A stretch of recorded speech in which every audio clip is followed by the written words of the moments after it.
Today on Baynews, traffic is a problem in Miami. How can we beat around it? Plus, renting homes is becoming an even bigger problem for millennials. And meet a young entrepreneur who is making a living through his passion. Let us teach you how to survive in Miami.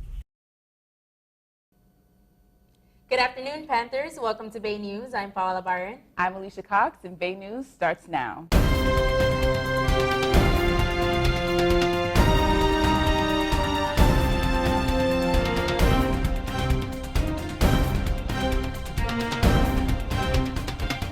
Living in Miami can be somewhat difficult due to the high cost of living and low job rates, especially for millennials. We are currently facing a rental crisis, and residents are struggling to stay afloat. Melissa Rodriguez has all the details. This yellow house represents just another residence in Miami, but for Alice, it is the home that sheltered her family of 5 for 9 years. On August 30th, her landlord showed up at the door with unpleasant news. He starts off with, "I'm sorry to be the bearer of bad news, but you guys have a month to move. I sold the house." The rent for the 4-bedroom house was $1,700 a month. With the current high prices of the area, the family had to move to Broward County. Money has been the main issue. The first HOA application was $70 a person. The second HOA application was another $70 a person. It's $300 for my dog and my cat to move in. Then it was the first security deposit of $2,400, and then now another deposit of $2,400. This is the scenario of the rental crisis in Miami, where according to a recent study by Zillow, the current fraction of income spent on rent is 43%, when it should be 30% in order to afford other expenses. George De La Paz, a senior policy analyst at Miami Coalition for the Homeless, has been following the issue. So there are two concurrent trends that are driving this crisis. One is that after the recession, we saw a tightening of the rental market. But the primary driver is the disparity between incomes and the cost of housing. According to this organization, the mean wage in Miami is $15 an hour, while a person needs a wage of at least $1,750 an hour to afford a 1-bedroom apartment. So what does the future of living cost in Miami looks like? Barbara Ibarra, executive director of Miami Coalition for the Homeless, says it could have negative consequences if not fixed.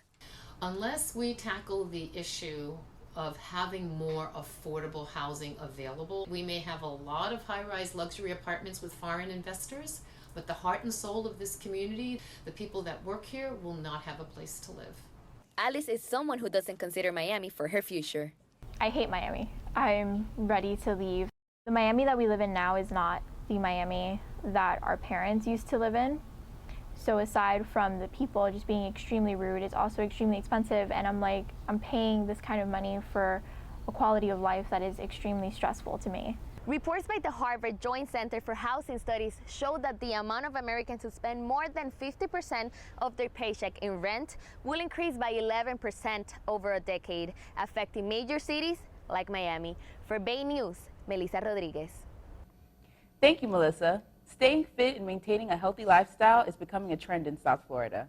I visited a local nutrition store and spoke to Sage Castillo regarding all things health and fitness. Here's what she had to say. Welcome to LA Sports Nutrition. This is a vitamin shop, and what we sell here are multivitamins. We sell protein, amino acids. We sell pre-workouts. We sell glutamine. Anything that's related to nutrition. Living here in Miami, a lot of people try to find the easy way out, and there's a lot of things out there that people don't take the time to look up on what they're consuming and putting into their body. It is important for consumers to find out what ingredients they're consuming before they buy. There are often better, healthier alternatives. A lot of people buy Gatorade. Amino acids is almost like Gatorade. Instead of sugar, they use stevia. And people are amazed how they could consume less calories and put more nutrients into their body and recuperate faster to put them right back into the gym to get a better workout and get their results better. The nutrition shop owner also emphasizes the importance of nutrition and taking the proper supplements while working out. Emphasizing the importance of protein, how protein is what builds muscles and helps you burn fat. So when you consume protein, it's preserving your muscle and it helps target the fat so you can burn it off faster. Even when you know what to consume, it's important to know when to consume it. Protein shakes are not a meal replacement. People should be eating about 5 to 6 meals a day, and it's about every 2 to 3 hours. And if people have about 3 meals a day, you should at least have 2 shakes a day, especially on the days you do work out. Speaking about staying active, young Floridians can find it difficult to enjoy the place they call home without coughing up a lot of cash. Jasmine Richardson tells us how to have fun without spending too much. When people think of South Florida, they think of what they see on TV. Picture-perfect beaches, world-famous nightlife, and enriching cultural sites. But that can be very expensive for students. Students living in South Florida, like Eric Rodriguez, find it difficult to enjoy the things Miami has to offer because of the high price associated with these tourist attractions. I find it extremely hard to go out of Miami because it's a really expensive city, and being a student doesn't make it any easier. Most of the expenses that I do have are, student-based. I would love to go out of Miami and experience it without breaking the bank. I would participate in more activities in Miami if it was more cost efficient. Unfortunately, I feel that so many activities in Miami are way too expensive. There are different programs that enable students to do some of the things Miami is known for. One program, called Culture Shock Miami, allows students to visit sites throughout the city at a discounted price.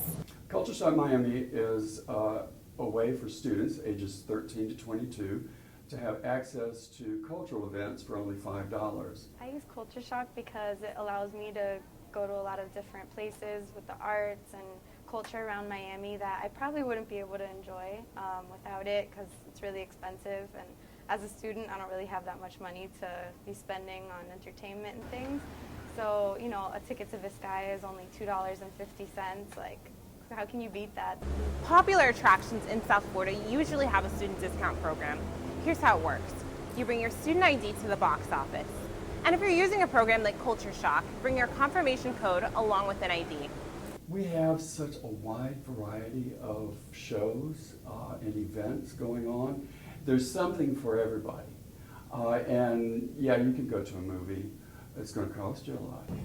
But you can also go to a play for only $5. So you have that experience of a live performance, being with other people who are all enjoying the same thing. With all the events to choose from, weekend plans can now be made easily without digging deep into your pockets.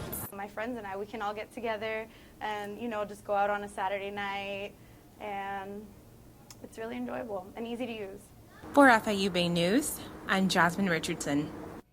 Thank you, Jasmine. For more ways to have fun without destroying your budget, check out our colleague Monica Arenas' piece, which you can view exclusively on our website, baynews.tv.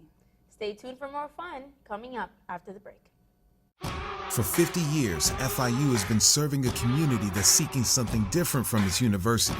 From the sawgrass of the Everglades to the boardrooms of downtown, Miami is a modern, global city built with an entrepreneurial spirit that's always looking forward. A city that moves at this speed requires a public research university to support it. And that's what we've been building at FIU since 1965. A locally engaged, globally connected university. With fun comes just as much responsibility. Our generation is said to be lazy and entitled, but is that just a stereotype? My colleague Paola is going to tell us just what young millennials are doing to get ahead in their academic fields. Dual enrollment is an opportunity for high school students to be in college and receive credit that apply to their high school diploma and college degree. Dr. Matthew Walker, principal of the Marine Academy of Science and Technology, or MAST, at FIU, states students who participate in dual enrollment have initiative and are well aware of the college treatment. We've really developed a partnership where students reside on a campus and have the full benefit of the campus experience from the moment they enter high school. According to an FIU report, 812 FIU dual enrollment students applied and enrolled as degree-seeking students in 2014. This includes 45% of those in high school, 71% in the Academy of Advanced Academics, and 31% of those in traditional on-campus programs. Dr. Eric Arneson helps dual enrollment students with learning about resources and how to get around campus. He says these students are not the average freshmen who enter college cluelessly. So they've been challenged intellectually at a very different level by the time they're a freshman than a normal student just coming in to the traditional manner. Dual enrollment students finish their academic degrees at a much faster pace. George Zumayet, a director of the dual enrollment program at FIU, says these students are more inclined to reach for higher education knowing that they've saved money and time. Usually it takes them 2 years and a half to 3 years and a half to finish it versus the average student that finishes in 6 years or so. According to the National Center for Education Statistics, more students are in dual enrollment. There's a growth rate of over 7% each year. Here in Miami, part of surviving is sitting through traffic. This is something many of us are very familiar with. But what options can we take to avoid traffic? Jeanette de Mesa gives us the details about moving around in Miami. Miami-Dade County has 2.5 million people, and many of those do not own a vehicle. But how do they get around? Phil takes the Metro Rail every day. In particular, I like the Metro Rail because there's traffic in Miami. It's really congested. It saves gas, and it saves you the headache of the hot sun and everything. And you can go from here all the way to the airport in a matter of minutes. Try that on the road, you're gonna get stuck. The Metro Rail is a great option for avoiding traffic. Public buses are another way to move around the city, but not all passengers enjoy this type of transportation. We need more buses. The schedule is good in the morning, in the afternoon, but in the night is terrible because a stop at 7:30, 8:30, and most of the jobs go out to 9, 10 p.m. and it's a problem. There are some things that Rafael does like about this type of transportation. The Wi-Fi is excellent for me. The AC is perfect. Carla Damian from the Miami-Dade Transit Department says new projects are coming in 2016. We're going to be receiving a whole new fleet of Metro Rail cars that right now is being built. And so that's going to be a great new benefit to using the system because we're going to have less breakdowns, it's going to be more comfortable, we're going to have even more information available for patrons via monitors that are going to be included in the rail cars. With so many people in Miami, many forms of transportation are needed. The most recent is Uber. With just a click, you can get picked up anywhere in a matter of minutes. Lately, I feel like the most convenient transportation has been Uber. With Uber, you can figure out what car is gonna come to pick you up. You know the person's name, and you know at what time they're coming to your house, and if they're on your way, and you could see where they're coming from and everything. It's super reliable. With more than 800 buses, 95 routes, and so many mobilization options, getting around Miami should not be an issue. This is Jeanette de Mesa for Baynews. Thank you, Jeanette. We now turn to Paola in the studio as she is joined with two special guests who are going to inform us on a project taking place in downtown Miami. The City of Miami commissioners recently signed off on a deal that would change the look of downtown Miami. The plans for the Miami World Center include the construction of retail space for Bloomingdale's and Macy's, the construction of a 1,800-room Marriott Marquis Hotel, and additional acres for offices and event venues. The plans for this transformative development is projected to cost approximately $2 billion. However, it isn't taking place on empty land. This project is being planned in the heart of a historic African-American community that struggles with high rates of poverty, crime, and lack of employment. While project leaders promise benefits for the new World Center, some community organizers are asking, will the community be left out of this project? Digging deeper into this issue, with us today we have Emmanuel Washington, Director of the Community Work Training Program in Overtown. And we also have Professor William Hardin, Florida International University's Professor and Director of the Real Estate Academic Program. Welcome to you both, and thank you for joining us today. Thank you for having me. Thank you. What were your initial reactions to this project when it was proposed? Dr. Hardin, tell me, what does this mean to the real estate market? Well, when you look at real estate, what you're trying to do is say, what is the highest and best use for that property? And what the development community and the developers of this project are saying is, there's a higher and better economic use for this property, which has many positive attributes. It's close to downtown, it's close to the new booming arts center, it's close to the AAA. So if we envision what can generate a large economic return, what should we put there? So they're concerned more with what it should be as opposed to what it is and what it has been in the past.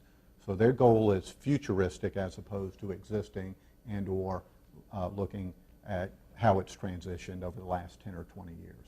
And Emmanuel, what did you think about how this would affect the community?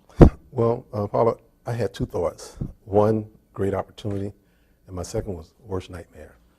Greatest opportunity because being born and raised in Overtown, I remember when Overtown used to be very productive and had all of the opportunities. And now, of course, with $2 billion coming back in the community, the evidence is to do the same thing. But the greatest nightmare is being that looking at what has happened in past projects, and even currently in current projects, the community who live there have not been given an opportunity to get the maximum advantage. So my worst nightmare is because the money is there, does not necessarily mean it's going to transform into the community getting that money. According to the residents in Overtown, they believe there is a guarantee of money and jobs to help the community financially. Emmanuel, do you believe that this project will help the community financially? I believe it yes and no. I mean, I say yes because there's opportunity for money to flow into the community, but no because the community right now is not prepared. I mean, since the early 1960s, when urban renewal came through there, it displaced a lot of the higher paying income residents that live there, and now a lot of the lower income residents there, and there's been no preparation to help them deal with the social issues that they have, the work readiness issues that they have, and just basically, the work monitoring process, the work process itself. If they put a monitoring process in place that makes sure that the people who are supposed to be giving us those jobs are being monitored and that it can actually deliver on that. So I say yes and no. Gentrification is a term used to describe the arrival of wealthier individuals coming into an urban district, and it often leads to a change of the culture and the community itself. What does gentrification mean to both of you in the context of this project and the goals of the World Center? Well, Dr. Hardin? I'll go ahead and answer that. I think within this one, I think it's a little bit different because you've had a period of time where the community at large, the city is not invested in this area. So you're really looking at renewal as opposed to what I'd call gentrification, which is a little bit starts smaller scale, starts more entrepreneurial. This project is a massive project with massive amount of scale. So I think in this case, as opposed to other areas of Miami, it's not really gentrification to me. It's basically completely refocusing a large portion of the community. So if I were going to look maybe at Little Havana, if I were going to look at other areas, that to me is more of a gentrification because it's smaller scale, changing the environment, as opposed to these massive projects that we're talking about here. $2 billion, 1,800 square foot hotel, that's just totally remaking the area. So that's my take on this specific. Emmanuel? Yeah, I think that gentrification is basically the process of change. I mean, you're bringing in higher income individuals, and of course the individuals who are there because their income is higher, the real estate value goes up, and the people who were normally there had lower incomes or no income virtually now either have to move or get out because they can't afford to live there. I think this is a process that the approach that they're doing, and I think is why the shadow of ugliness sits on it, because I think there's an opportunity to change it by helping the people prepare for this, what's coming, and the money's there. I mean, you got $2 billion. And Emmanuel, will this new project remove the current residents that live near these new developments? Oh, without a doubt. I mean, because if those individuals don't prepare, or we don't do anything to assist them in their preparation, as I said earlier, help them deal with those social issues and the other things, then of course they're going to move because the jobs that are coming now, the contractors have their team and they use those teams instead of using the potential teams of people who live in the community, which give them an opportunity to earn money. And we said about Ed is a classic example. He's a person with trade skills, want to live in the area, born and raised in the area. We help him get an opportunity where he can make money and earn money. Now he can afford to live there, but normally they can't afford to live there because the area just goes up because of the new people that come in and the values that has driven them. So they get drove out of the community simply because of the process. William and Emmanuel, thank you for coming today. It has been a true pleasure having you here and helping us understand a new perspective on the changes that are happening in Overtown and the World Center. So thank you. You're welcome. You're welcome. Thank you. And now back to the studio with Alicia. Thank you, Paola. Baynews will be right back after the break. I'm going to engineer something to withstand hurricane force winds. I'm going to run for Congress. I'm going to start a company in China. I'm going to do my graduate research inside the world's only underwater sea lab. I'm going to dream it then do it. And from here on out, For the rest of my life. I'm gonna be a Panther. A Panther. An FIU Panther. There are many projects coming up that are going to have an impact on millennials, and many of them are coming from the entrepreneurs of our generation working hard to make a change. I had the opportunity to sit down with Breon Wesley and Andre Smith. Here's the story. 24-year-old Breon Wesley, known by his stage name DJ Bree, is a popular club and special event DJ in Miami. I got started when I was about 14 years old. I picked up my computer, downloaded some software, and just started downloading music. My manager, he inspired me to start making more money from it. He turned his love for music and connections made through social media to turn a hobby into a full-time business. I've used social media to take my brand to the next level for real. It helped me connect with people more. It helped them get to know me a lot better just past being a DJ. And it also made people feel more as if you're their friend, you know what I mean? They actually know you better. You can actually build a relationship with these people and they're gonna book you. Studies show that it takes graduates an average of 3 to 9 months to find a job after graduation, and only 27% of them go on to find careers in the field that they majored in. 22-year-old Andre Smith attends Miami-Dade College for mechanical engineering, but lack of money and opportunities inspired him to create his own in graphic t-shirt and skate apparel line Descargo Inc. I began this company about 3 years ago. The reason why I began my company was because at one point I didn't have a job. I didn't have any money. This budding designer takes advantage of Instagram's focus on photography to showcase his products to potential buyers. Whenever I get a new shipment of t-shirts, I just hit up my friends, I grab my camera, we ride around Miami, we find a real nice area for us to do a photo shoot in, and then we just upload pictures on Instagram later. Being homeless in South Florida is tough as it is, but imagine being kicked out or having to leave home because you are lesbian, gay, bisexual, transgender, queer, or questioning. As an LGBTQ person, finding the resources to overcome homelessness can make it even tougher. But as Patrick Simmons reports, thanks to the help of a South Florida organization, a 19-year-old man's journey from homelessness to success is just one of its many triumphs. Meet 19-year-old Christian Aguilar. It was so hard for me. It was probably like the most stressfulest thing ever in my life. He once experienced homelessness. He says he moved from Tampa to Miami by himself when he was just 17. He wanted to get closer to his mother's side of the family because she passed away when he was little. But then, he says, things turned sour at his new home. When I told them that I was gay, I guess it wasn't really as accepting. You know, it's like to be in that household, I guess. I just ended up having to leave. That's when he sought the help of his friend. She let him stay at her house. But when he came back to his friend's house one night after work, he knocked on the door. No one answered. It was 1 a.m, so he was confused and scared and spent the night in the park. I remember that night, it was like the first time in my life that I realized I was like homeless. The next day, Christian says the Florida Department of Children and Families and the Alliance for LGBTQ Youth worked together to place him in foster care. He says he aged out of the system about 5 months later when he turned 18. Christian was one of the luckier ones because he did get to go into foster care at the age of 17. That's LJ Woolston. He's the homeless liaison for Project Safe. It's a collaboration between the Alliance for LGBTQ Youth and Pride Lines Youth Services. He actually had zero resources when he met us. Thanks to LJ's help, Christian got into a gay-friendly foster home. But Christian says he was so shocked by the whole experience. Everything was it was so different because I never went through anything like that. Now, 2 years later, Christian says he's doing much better. Now I'm, 19? So I survived, and I'm a sophomore in college, and everything's good now. Compared to that time in my life, it was it was hard. He says he now shares a place with 2 of his friends, which is right across FIU's South Campus. LJ from Project Safe says Christian's story is inspiring. Christian's amazing. He's a really resilient young person. He's really, really smart. I'm super grateful to have worked with him. The National LGBTQ Task Force says roughly 1.6 million youth become homeless each year. It says up to 40% of them identify as LGBTQ. LJ says he's had more than 100 clients in the past 2 years, and Christian was just his first.